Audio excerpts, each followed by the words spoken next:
Tudo bom, pessoal? Aqui quem fala é Pablo Camargo. Bem-vindos ao F Carreiras, o podcast de carreiras da FK Partners. Eu estou muito feliz que nós temos a presença da especialista em sustentabilidade nos negócios, Andressa de Mello. Tudo bom, Andressa? Tudo bem, Pablo? E você? Tudo ótimo. Andressa, além de especialista de sustentabilidade nos negócios, é minha amiga, minha colega de faculdade. Então, estou muito satisfeito de poder bater esse papo com ela aqui. E, pessoal, não se esqueçam de conversar com a gente nas redes sociais, pedindo as profissões, as carreiras que a gente traz. A gente tem uma rede muito grande de pessoas conectadas à FK Partners, então a gente consegue trazer esse conteúdo sempre atualizado para vocês. Novamente, muito obrigado, Andressa, pela sua presença aqui. Faz uma pequena introdução sua, por favor. Bom, como o Pablo já falou, meu nome é Andressa de Mello. Eu hoje sou proprietária da SustenReal, que é uma consultoria voltada para transformações de negócio com foco em sustentabilidade. E aí, recapitulando um pouquinho, eu sou formada em engenharia de computação no ITA, assim como o Pablo, e com mestrado em sustentabilidade na Schumacher College. E tenho aí uma carreira de um pouco mais de 20 anos de vida executiva e recentemente resolvi atuar como consultora, apoiando as empresas nas transformações. Pô, muito bacana, parabéns pela carreira, parabéns mesmo. Vamos voltar um pouco lá para trás, assim, você falou que você é formado em engenharia de computação no ITA, mas antes disso, assim, o que te fez escolher essa faculdade? Enfim, conta um pouco de pré-faculdade pra gente. Tá, eu vou voltar lá nos primórdios, voltar um pouquinho para trás. Tá. Eu sou original da Zona Leste de São Paulo, então vim da periferia, nascida e criada na Zona Leste. Tá. E estudei em escola pública. Quando eu estava na escola pública, eu descobri as Olimpíadas de Matemática. Legal. Então, a Olimpíada Paulista de Matemática foi minha primeira participação. Ganhei medalha e me apaixonei pela matemática. Assim, a matemática foi uma paixão na minha vida. Acho que eu sempre gostei da matemática, foi a questão de resolver problemas. Então, resolver coisas que ninguém sabia resolver, então achar soluções de uma forma diferente. Mas estamos falando de quando, mais ou menos? Assim, de que série? É colegial? É antes? Não, que é? Antes. Eu tinha lá meus 11, 12 anos, então estava Isso é quinta, sexta série? Sei lá. Isso. Agora o sexto ou sétimo ano, né? Isso aí, já. Isso, atualizamos para sexto e sétimo ano. E então, foi lá que eu fiz a minha primeira Olimpíada. Então, eu era menor ainda do que eu já sou, né? Então, pequenininha.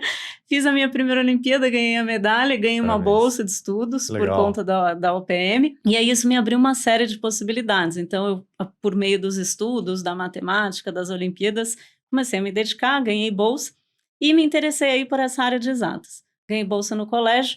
E enquanto eu estava no colégio, aquela decisão, né? Nossa, o que fazer de faculdade, que a gente sempre tem uma dificuldade, a gente escolhe muito novo. Exato. Eu tinha algumas questões. Então, eu gostava de matemática, eu gostava de exatas, gostava muito dessa questão de resolver problemas. E, na época, a engenharia de computação era uma coisa nova. Eu não tinha computador na época, então eu não sabia o que era, como usava, mas eu vi e falei, poxa, eu quero ir para esse negócio novo, para essa coisa nova. E aí isso diz duas coisas a meu respeito, que hoje em dia eu vejo como são determinantes. Sim. Que é a questão de buscar soluções e também isso de se interessar por fazer o novo, o diferente, descobrir coisas que ainda não estão por aí. Fiz a faculdade, então acabei passando no ITA, fui para o ITA também, não conheci o ITA. Exato, mas quando você fala gostaria de fazer engenharia de computação, estamos falando do terceiro colegial, é isso? Terceiro colegial, isso. Tá. Durante o colegial eu fiz a escolha, passei direto do colégio para a faculdade e fui fazer engenharia de computação sem saber o que era. Exato. Na faculdade foi aí que eu descobri um pouco mais, então com todas as matérias da engenharia, acho que o que foi muito bom da engenharia foi justamente esse pensamento de estruturar as coisas, então como é que a gente estrutura começo, meio e fim, como é que você pensa num problema e acha uma solução com um plano aí para ela. Mas durante a faculdade eu vi que não era a computação a minha grande paixão. Então eu gostava da tecnologia, gosto ainda da tecnologia, mas como ferramenta. Eu não queria, então, seguir a carreira da computação. Não como finalidade. Não como finalidade, meio. justamente. Isso, como meio. Eu sempre gostei de pessoas, então de estar junto com pessoas e dessa questão de negócios. Então eu fiz estágio no Santander, em banco, e ali abriu minha cabeça para muita coisa. Que áreas que você fez estágio lá? Eu fiz na área da mesa clientes da tesouraria. Ah, é? Isso. Eu não lembrava disso. Fiz, pois é, isso faz tempo, né, Paulo? Que legal, isso. E ali, para mim, assim, bom, você sabe, faculdade de engenharia, a gente não Sim, aprende de economia, a gente entra exato. cru, né? Então, para mim, foi assim, nossa, o quanto que as finanças, o mundo das finanças, o mundo da economia, o quanto eles interferem na nossa vida e o quanto tem aí grandes possibilidades da gente trabalhar e ajudar tanto empresas quanto pessoas a se desenvolverem. Então, assim, esse foi uma primeira abertura, e aí eu falei, poxa, eu quero trabalhar com negócios, quero trabalhar com estratégia, com negócio, com isso. Fui para a França, esse era um sonho também que eu tinha, de morar fora, de viajar. Como eu vinha da periferia, meus pais não Sim. tinham condições de pagar o intercâmbio, então eu arrumei um emprego, então eu fui pela IESEC, fui para a França trabalhar na HP, na área de finanças, ligada à venda, então uma área de suporte, onde a gente olhava toda a estratégia da empresa, todo o crescimento, planejamento estratégico, Mas isso depois de formada ou isso não? depois de formada. Mas o estágio no Santander, de alguma maneira isso brilhou seu olho e falou, putz, cara, eu gosto de banco, quero banco, enfim. Como é que foi isso pra você? Quando que você fez o estágio? No último ano. Durante o último ano inteiro? Como é que foi? Foram os últimos 6 meses do último ano Então, que eu pô, fiz então tava estágio. na boca pra entrar se você quisesse. Tava. Aposto que você não quis. Foi. E eu podia continuar no Exato. Santander, então eu tinha essa oportunidade, mas esse era meu sonho de morar fora do país. Eu queria passar um tempo fora, eu queria viajar, queria conhecer culturas, e a forma que eu tinha para isso era de trabalhar. Tá. Então foi aí que eu busquei a ESEC, eu já tinha trabalhado na ESEC como estudante, então organizando o comitê, e me inscrevi numa das vagas, passei na França e fui. Larguei Santander, larguei outras propostas de emprego, então deixei tudo. Essa é outra característica minha também. Muitas vezes eu fiz escolhas que não eram as mais óbvias, É. ou financeiramente, ou profissionalmente, do ponto de vista mais assim, de como as pessoas esperam, como elas Sim. pensam, mas era com base no que eu acreditava e no que fazia sentido para mim. E no final das contas é só o que importa. Pois é, no final das contas, Mas é o depois difícil, é mas é o que importa. difícil, é difícil. Ali eu tinha boas propostas, eu tinha proposta de Sim. banco, eu tinha proposta de consultoria. Então, assim, tinha várias propostas que financeiramente, pensando em carreira, eram muito interessantes. E eu deixei e fui. Então, fui fazer esse estágio na HP lá na França, Aonde na França? em Grenoble, que Ah, é perto de Lyon, ali na região dos Alpes. certo. Legal. E é bonito, é bonito. E diferente, né? Neve, eu nunca tinha visto neve, vi a primeira vez neve ali. Então foi uma experiência muito legal. Então, assim, pessoalmente, profissionalmente, você trabalhar numa cultura diferente, trabalhar com gente. Tinha ali, era o headquarter do HP para a Europa inteira. Então, tinha gente de vários países. Então, essa foi uma experiência muito enriquecedora. Então, valeu a pena a decisão que parecia não óbvia e que parecia que não era a melhor, pelo menos do ponto de vista racional e financeiro, mas era o que meu coração mandava. Legal. E então fui, fiquei lá, foi 1 ano esse período lá, e depois voltei para o Brasil, e aí fui trabalhar em consultoria, fui para o BCG, o Boston Consulting Group. Mas você largou então HP? A HP era um contrato de 1 ano, Ah, tá. eu tinha um contrato por tempo determinado de 1 ano, mas aí ao invés de ficar lá, eu poderia tentar uma posição e tudo, eu decidi voltar para o Brasil, porque eu achei que meu currículo aqui no Brasil valeria mais. Aí nessa, eu também por esse outro lado, eu falei, poxa, eu no Brasil, uma pessoa que fez engenharia no ITA e com estágio fora, eu acho que que eu vou conseguir oportunidades melhores no Brasil, Hum. pensando em carreira, do que na Europa. Então, na época, essa foi minha decisão. Voltei, fui para o BCG, então fiquei ali 1 ano e meio, mais ou menos, no BCG em consultoria. Então, na consultoria foi muito interessante, estou trabalhando em consultoria, a gente tinha projetos de estratégia, de crescimento de empresa, de fusões e aquisições, e tinha contato com diretoria, com alta liderança dos clientes, só que aí o que eu vi, eu estava sentindo falta de pôr a mão na massa, de ir para a prática, Entendi. de ir lá conseguir resolver os problemas. Acho que em consultoria a gente determina caminhos, a gente define estratégias, mas não implementa, pelo menos na época não implementava. Hoje em dia as consultorias até estão com viés um pouco diferente. Ah, é? Mas na época não tinha muito isso da implementação, ela ia até o desenho da estratégia. E eu queria pôr a mão na massa, eu estava sentindo falta do vamos ver, eu quero estar lá onde a coisa acontece. E você ficou focado em algum tipo de setor ou foram vários setores aí nessa época? Eu fiz vários setores, a maior Tá. parte foi banco, então trabalhei bastante, você viu que a vida financeira está Tá aí. sempre. Sim, sempre. E eu acho que isso acaba depois melhorando aí, eu como gestora de negócios, a minha visão toda de negócios, o lado financeiro é o lado que viabiliza as coisas, né? Sim. Então, mas aí eu trabalhei bastante com banco, teve vários projetos com diferentes bancos, alguns dos maiores bancos no Brasil, e também com indústria de bens de consumo, indústria de transformação, então teve uma série de outras indústrias também. E aí resolvi então ir pro lado, eu falei, eu quero ir para as empresas, isso, para fazer. Saí do BCG, fui para a Natura, e a Natura foi uma escola, então eu passei mais ou menos 7 anos lá. Comecei na área de novos negócios internacionais. A Natura, na época, ainda era mais brasileira, né? Hoje em dia é uma multinacional, a gente tem orgulho aí do tamanho e da evolução que a Natura teve, mas na época ela ainda era bastante brasileira e estava buscando se internacionalizar, então definir estratégia, como é que ia crescer, para que países, e eu fui para esse time para montar essa estratégia, então fazer essas discussões de como a Natura, como seria essa internacionalização da Natura. Fiquei, acho que uns 2 anos e pouco nessa área de negócios internacionais.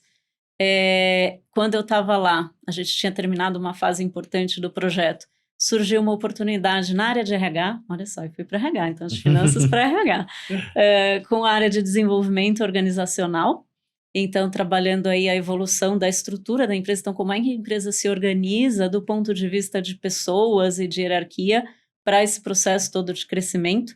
Então esse foi outro ponto bem, bem importante. Então, ao mesmo tempo que tem as finanças, que elas viabilizam os negócios, que elas permitem com que a gente cresça e se desenvolva, também essa parte da organização, de olhar para as pessoas, como é que eu olho os recursos humanos, ou na verdade as pessoas, e trabalho esse link das pessoas com a estratégia. Essa foi a visão que eu tive ali nessa área. Então, fiquei também 2 anos e pouquinho nessa área, estou trabalhando várias reestruturações da Natura, revisão de como a empresa se organiza para atender a demanda e para conseguir concretizar e executar a estratégia.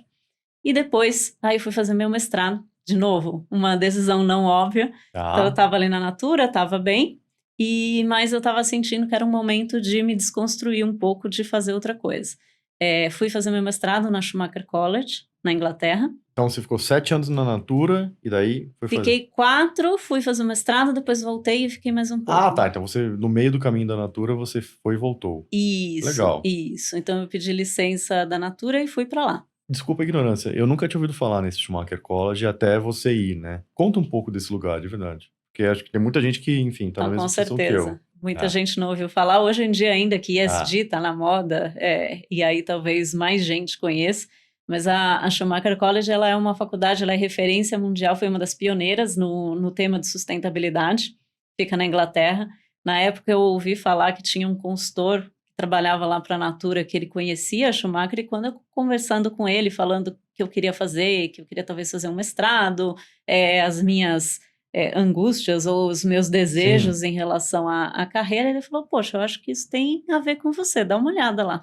A hora que eu li a descrição no site deles, eu falei, é isso, é o que eu quero, é o que eu preciso, e eu falo que assim, o Ita, ele trouxe a racionalidade, né, então essa parte de começo, meio e fim, estruturação e racionalidade, e a Schumacher, ela veio para desconstruir um pouco isso e para agregar uma parte mais conceitual, mais intuitiva. Como é que eu olho as coisas de uma forma mais caótica e menos ordenada? Então, como é que eu junto o intangível com o tangível? Certo. Então, aí eu acho que a Schumacher me trouxe isso. O curso do mestrado lá chama Ciência Holística. E na época, quando eu fui fazer, assim, eu falava às pessoas, nossa, o que você vai fazer? Você vai fazer um curso de massagem lá? Eu falei, não é nada disso. Massagem, a outra é incenso, a outra é yoga, sei lá. Não, com certeza. Na época, a gente está falando de mais de 10 anos atrás, quando eu fui, foi 2009, sustentabilidade ainda não estava, não estava na pauta, ESG, nem se usava essa sigla ainda. Então, assim, era algo que as pessoas não conheciam de fato. E aí foi mais uma decisão que eu tomei de, olha, eu quero ir lá descobrir, quero ver, e deu muito certo. Era realmente o que eu queria, era realmente o que eu precisava. Foi muito bom pessoalmente e profissionalmente, então fiquei 6 meses lá, 7 meses em imersão, e voltei para a Natura. Aí eu fui para a área de sustentabilidade na Natura, responsável por definir aí a estratégia da Natura na área de resíduos. Na época foi 2010, a Política Nacional de Resíduos Sólidos estava sendo aprovada, no Brasil tinha acabado de ser aprovada, então eu fui para definir qual seria a estratégia, o posicionamento, enfim, da empresa na questão de resíduos, então com o olhar da cadeia de suprimentos inteira, desde a concepção do produto até o descarte pelo consumidor final. E aí eu brinco, né? Resíduo, na verdade, a gente cria o resíduo na hora que a gente cria o produto, e não depois que usa. O pessoal do design é que, na verdade, inventa o resíduo. E então acho que foi aí essa depois que eu voltei, então fiquei na área de sustentabilidade e foi muito importante e interessante ver. E eu queria ir para a área de negócio. Eu sempre tive esse pezinho assim, ó, quero tocar negócio, quero fazer Sim. negócio. Fiz uma passagem na Natura ainda na área de inovação comercial, que era uma área de inovação dentro de todos os processos comerciais da empresa, com a parte de venda online. Então ainda a empresa estava começando na época todo esse movimento. Fiz uma passagem lá durante um projeto e aí acabou surgindo a oportunidade de eu ir tocar negócio de fato, que foi a JBS Ambiental, que era um negócio de gestão de resíduos e de reciclagem, e eu fui para ser, então, diretora desta unidade, e eu tinha embaixo de mim a fábrica, o financeiro, o RH, a área de P&D, a área comercial, então era como se fosse, eu era a dona Você era a dona daquele negócio. daquele negócio. Uma pergunta que eu ia te fazer. Você estava numa posição na Natura, que é uma empresa que, sim, imagino que tem a ver com os seus ideais. Você já estava numa área de negócio. O que a JBS te ofereceu a mais que a Natura? Acho que foi o desafio de ser dona ali do negócio, então de ter um negócio inteiro embaixo de mim. Inteiro, acho que essa é a palavra. Um negócio inteiro embaixo de mim. E com o desafio de, primeiro, de transformar esse negócio. Acho que com 2 pontos eles queriam. Era um negócio deficitário na época, um negócio que eles apelidavam carinhosamente de lixão, as pessoas apelidavam, não a empresa, mas as pessoas. E era realmente muito complicada a situação ali por uma série histórica de escolhas. Então, tinha esse desafio de transformar ali o que era um lixão numa unidade rentável, então num negócio como tem que ser, e de que fosse um ícone de sustentabilidade. Então, esses 2 fatores me atraíram. De trabalhar com pessoas, então eu ia ter uma equipe, tinha que montar essa equipe, e foi para isso que eu fui para lá, então com isso de transformar, de poxa, como é que a gente dá aí? E eu tinha trabalhando com resíduos, né, na Natura, com a Sim. estratégia. Então ali eu vi essa oportunidade de aplicar o que eu tinha definido como estratégia, sendo responsável pelo negócio como um todo. Então a gente conseguiu junto com a equipe. Então primeiro montar uma equipe, as pessoas que antes tinham vergonha de trabalhar ali, elas passaram a ter orgulho. Então ele Bom. virou um berço de formação de pessoas para outras unidades. O que era um lixão passou a não ser mais um lixão, então as pessoas tinham orgulho de, poxa, a gente está aqui não só para fazer resultado, não só pela empresa, mas porque a gente está aqui para contribuir para o planeta. Então isso foi algo muito legal. E de criar aí novos produtos com o conceito de economia circular. Na época até a economia circular, o termo estava começando, a gente ainda usava o ciclo fechado, né, que era o termo aí da época mais comum. Hoje em dia já a economia circular é o mais utilizado. Então, usando esse conceito, a gente conseguiu transformar resíduos em novos produtos, expandir os serviços de gerenciamento de resíduos para outras unidades, então prestando serviço para fabricantes, e aí a unidade passou a ter, então, rentabilidade, sustentabilidade e a questão das pessoas, que acho que é o mais importante, de transformar a vida das pessoas, tanto as que trabalhavam ali, quanto as que tinham uma relação. O que você acha que foi a diferença para as pessoas? Putz, trabalho no lixão ou trabalho no lixão, não mais no lixão, trabalho nessa unidade. Por que mudou essa chave? Acho que foram alguns fatores. Primeiro, olhar para as pessoas e querer saber quem estava ali. Eu acho que esse foi um fator, de ouvir as pessoas. Então, quem estava ali, o time, ouvir as pessoas, desde quem estava do chão de fábrica até a coordenação, a parte administrativa, os representantes. Então, a gente ouvir, trazer as sugestões, esse é um ponto. Um outro ponto, uma série de melhorias que a gente fez na própria estrutura da fábrica, então, de dar condições aí para as pessoas, para elas trabalharem melhor, seja área de descanso, refeitório, enfim, uma série de pontos aí que a gente trabalhou com isso. Outro ponto é oportunidade. Então, assim, a hora que a gente fala na área de reciclagem, de gestão de resíduos, a mão de obra é uma mão de obra bastante humilde. Então, não é uma mão de obra qualificada no geral. Normalmente as pessoas têm aí um histórico, às vezes familiar ou da vida mesmo de dificuldades, e a gente poder prover a priorização nossa para o crescimento era de vagas internas, então isso também fez diferença. E a outra questão que é da visibilidade. Então, colocar para as pessoas o sentido do que elas estavam fazendo. Elas não estavam ali, Sim. tratando lixo. Elas viam o sentido de que aquilo ia virar uma nova matéria-prima, aquilo ia deixar de ir para um lixão ou para um aterro. Se fosse para um aterro, que bom, né? Mas às vezes tem coisa que dos resíduos, a gente sabe que acaba não indo. Mas deixa de ir para um aterro e vai ser reaproveitado numa outra cadeia. Ver o impacto do trabalho delas, isso foi bem importante. E a gente começou a trazer visitas, seja de investidores, mas de escolas ali da região. Isso fez muita diferença também. A hora que começou a receber visita, a gente abriu para as escolas públicas da região para fazer educação ambiental, então para eles verem, receber os próprios filhos de colaborador. Sim. A hora que vieram os filhos e que eles iam, poxa, meu pai e minha mãe trabalham aqui. Legal, E aí o olhar deles e depois o feedback que vinha era muito positivo, de nossa, eu não tenho nem como agradecer da felicidade que eu vi do olhar, o brilho no olho do meu filho, de poder ver onde eu trabalho, de ver a contribuição que eu faço para o planeta, de qual é o valor que tem aí o que eu faço no meu dia a dia, que é um dia a dia duro. Sim. É fedido, Sim. É difícil. Exato. Mas no fim tem essa solução. Então acho que um pouco do trabalho ali foi esse. Depois eu saí em 2017, eu estava grávida, então do meu primeiro filhinho, e aí esse foi um período que eu fiquei, então, licença maternidade, o final da gravidez, a licença maternidade em casa, curtindo aí essa fase que mulheres devem ter várias assistindo, algumas longe de ter filho talvez, outras pensando, talvez algumas já com filho, mas essa é uma fase bem introspectiva, uma fase que muda muito, para o homem também, para o pai muda muito, né? Você sabe bem que você é pai, mas para a mulher acho que muda mais, tem toda uma mudança física, inclusive.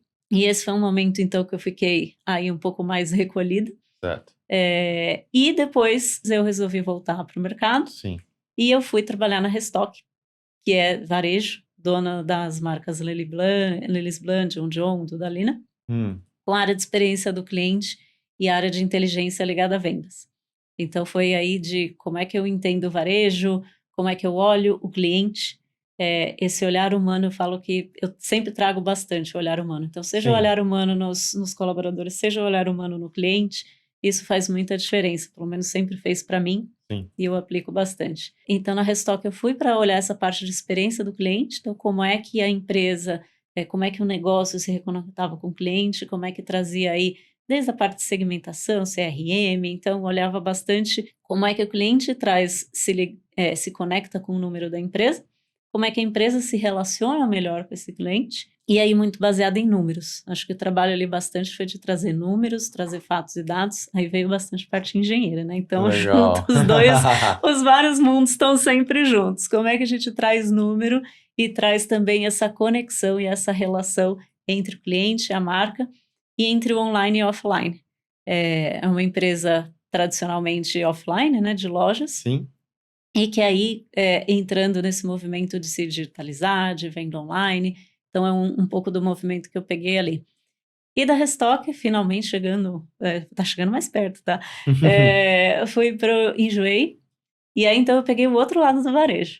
Então, o varejo online. 100% online, né? Sim, uma empresa que já surgiu online, marketplace online, com um conceito de reaproveitar as roupas, de questionar realmente o que é novo, o que não é, o que é novo para você, é o que saiu da fábrica ou é o que apareceu no seu guarda-roupa que você não tinha no seu guarda-roupa. E ali bastante também com essa visão de como é que eu olho o cliente, como é que eu olho quem é que se relaciona comigo, como é que eu me relaciono melhor com esse cliente, como é que eu rentabilizo também, porque afinal a gente está falando de negócios, então Exato. A gente tem que olhar números, rentabilidade, receita.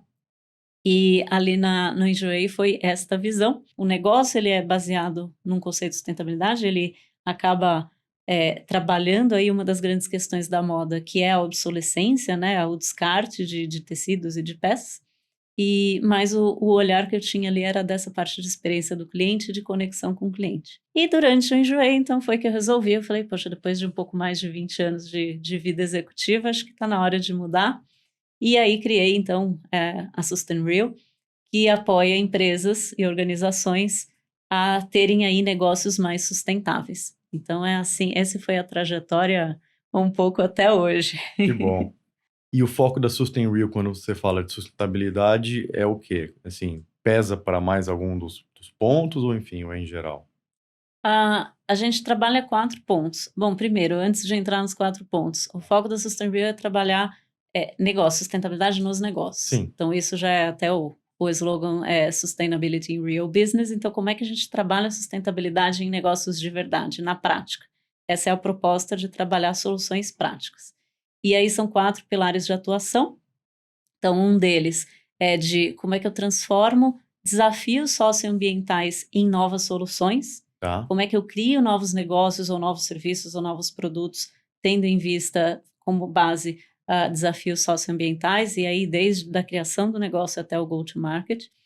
Tem uma outra parte que é como é que eu trabalho a cultura e o mindset dentro da organização, como é que eu gero essa transformação, como é que eu crio repertório na empresa para que a empresa como um todo, para que a organização como um todo seja mais sustentável e que tenha ações sustentáveis. Um terceiro pilar, que é da parte de experiência do cliente e o valor do cliente. Qual é o valor que o cliente, como é que o cliente vê a empresa, como é que o cliente vê a proposta de valor, e como é que eu posso melhorar e evoluir para que esse cliente veja a empresa tanto como mais sustentável, mas também com uma experiência melhor, que seja mais fidelizado. As coisas estão muito juntas, né? Hum, E um quarto pilar, que é como é que eu evoluo o negócio, então como é que eu penso num roadmap de evolução de sustentabilidade ou de ESG, né? Agora a palavra é ESG, né? Quem é mais exato. antiguinho no tema, tipo eu, que aí É, já está há um tempo, a gente fala sustentabilidade, mas ESG é o termo tá. mais Vigente. vigente. Então, como é que a gente faz um roadmap para isso? E sempre com base no core da empresa. Então, se o que faz sentido para o negócio? O que faz sentido para o mercado financeiro, para uma empresa do mercado financeiro, é diferente para o que faz sentido para uma empresa de varejo, que é diferente para uma empresa do setor de mineração, que é diferente para uma startup aí que trabalha temas diversos. Então, acho que essa é como é que a gente olha cada negócio que faz mais sentido e trabalha esse tema por meio desse core. Com a sustentabilidade como forma de inovação, que é questionando processos, questionando produtos, questionando negócio, e esse olhar do cliente como uma base que, se o cliente não vê valor, não tem negócio, né? Então, Sim. sempre a gente tem que trabalhar pensando o que meu cliente vai ver, o que esse cliente tem, como é que ele vê o valor disso que eu estou fazendo, como é que ele traz isso para o dia a dia dele. Pô, legal, hein? Em relação a essa parte de sustentabilidade, que é o seu termo, o SD da galera mais nova aí, dos millennials, ah, tem alguma letra que é da sua preferência, do ESG?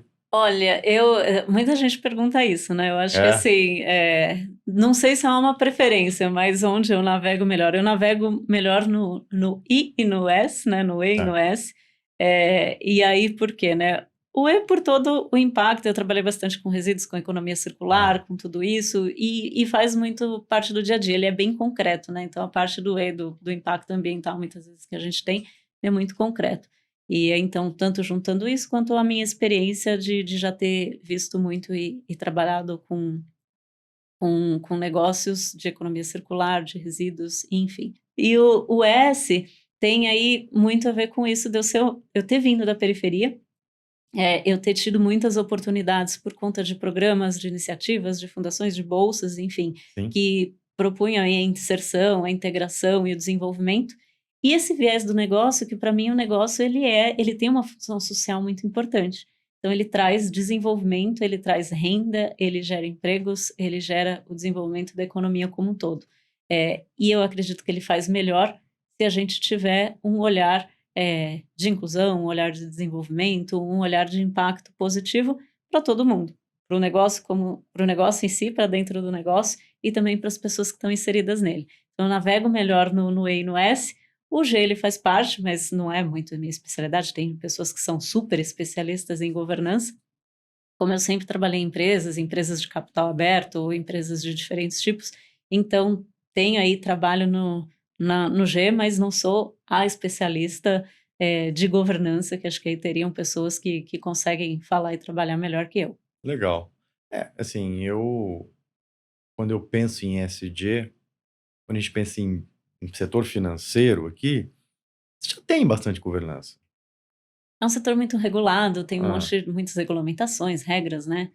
Tá acostumado a trabalhar isso. Exato. Então, assim, já é algo que faz parte da natureza. E eu costumo dizer uma coisa que é importante, que é o seguinte: você tá tratando do dinheiro das pessoas. É um negócio de confiança. Então, quando você fala de confiança, o próprio ecossistema trabalha para, pô, deixa eu te oferecer o máximo de confiança possível para você acreditar que, enfim, eu faço bem o que eu tenho que fazer. Então, eu acho que, óbvio, a gente sempre vai ter casos. Pô, um cara em Manhattan fez um esquema Ponzi, né? O Madoff. Sim. Sempre pode melhorar, né? Mas. Exato, mas assim, não tanto é que a gente está falando disso, né? Um em tantos, né? Então, mas é bacana. Mas eu concordo com você, eu acho que o G, o mercado financeiro sempre trabalhou mais. O E e o S são as grandes novidades Com aí para o certeza. mercado financeiro, de como é que eu traduzo isso em indicadores, como é que eu traduzo em números, porque afinal o mercado financeiro trabalha com números, né? Sim. Tem muito de expectativa, mas bastante com números. Então, como é que eu tangibilizo, como é que eu transformo em indicadores, como é que eu tenho objetivos claros, como é que eu olho a evolução disso nos negócios de forma pragmática. Tem um link fácil que é: o mercado financeiro empresta dinheiro, viabiliza negócios, né? Então basta você viabilizar negócios que casem com, Sim. com iniciativas ou E ou S, enfim, e o G. Cara, muito, muito, muito bom, assim. Bom, faculdade de engenharia, estágio no mercado financeiro, depois empresa, assim, e depois sustentabilidade, e depois seu negócio, assim. É uma carreira bem completa, assim, você fill all the blanks quase, assim, né? Assim, tem um monte, deu check em várias posições, em várias carreiras, em vários rumos. Qual é o link disso aí? Essa é uma pergunta boa.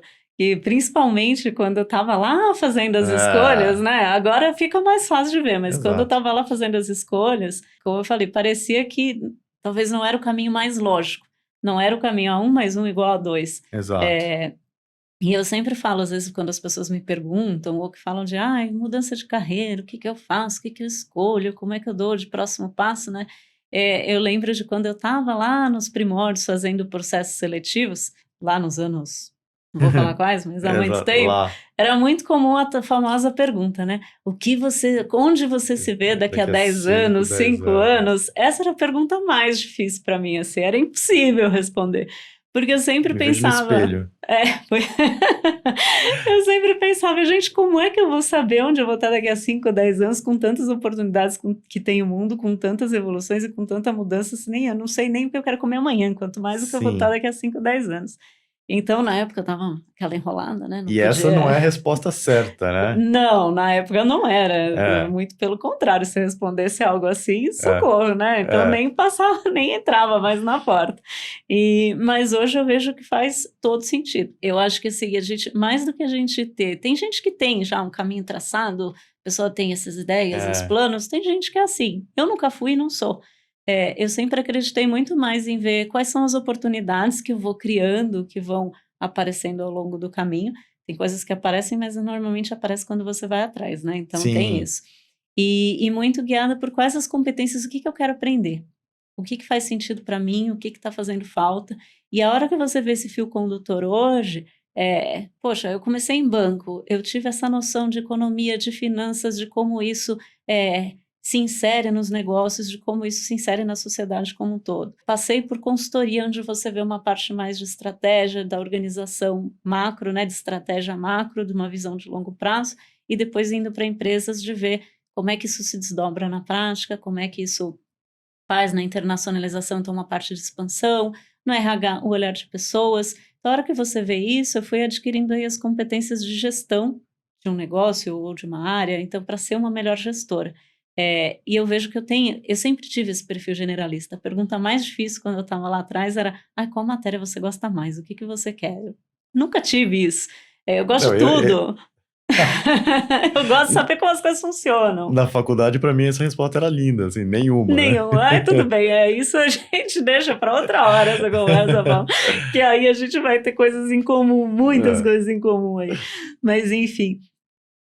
Então, isso de, poxa, dá para ser generalista e pode ser, e você ir adquirindo essas competências, você ir tomando decisões com base em o que que eu quero aprender, o que que eu preciso e qual é o próximo passo. Quando a gente pensa muito no longo prazo, quando é novo, é angustiante, né? O que que eu vou ser daqui a 10 anos? Sei lá o que eu vou ser. É, E daqui a 10 anos o mundo vai ser outro.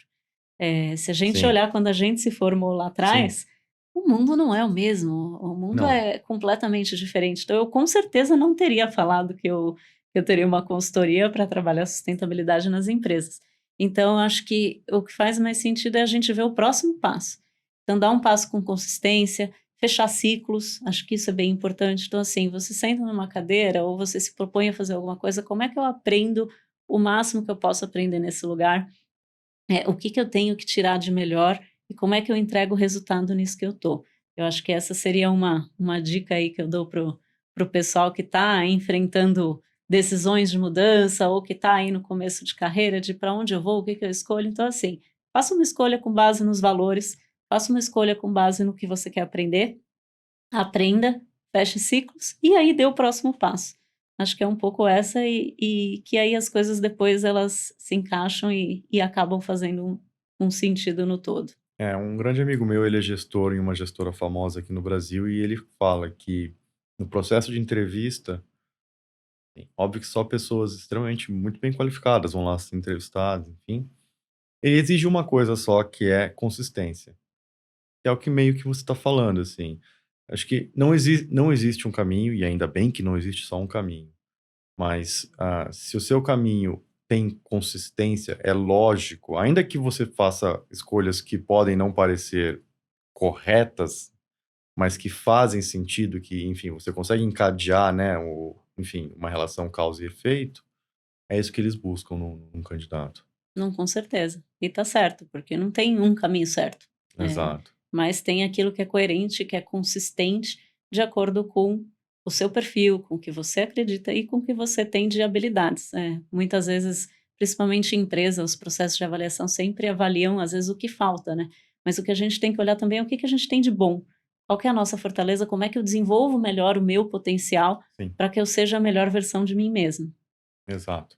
Um caso aqui, o seu primeiro chefe ali do Santander, no meu processo seletivo, que eu fiz estágio lá também, um ano depois de você, na mesa de entrevista, ele virou para mim e falou: "Olha, taxa de juros no Brasil é 30%.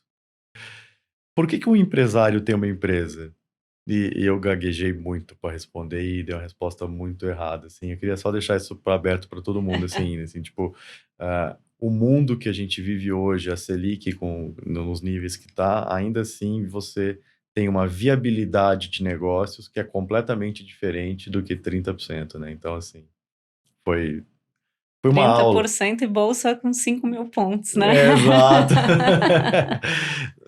Old times total. Então, assim, eu gaguejei muito e falei um monte de groselha para ele, não sabia, enfim, eu não sabia nada, não tinha a vivência que a gente tem hoje, mas eu acho que o que ele queria ouvir é o que, ó, e a mensagem que eu tô passando é: "Poxa, é importante a gente ter um nível de taxa de juros que não é tão alto, porque você viabiliza muitas coisas, né. Infelizmente, isso no Brasil durou muito pouco, um nível muito baixo de juros, mas em algum momento no futuro pode voltar.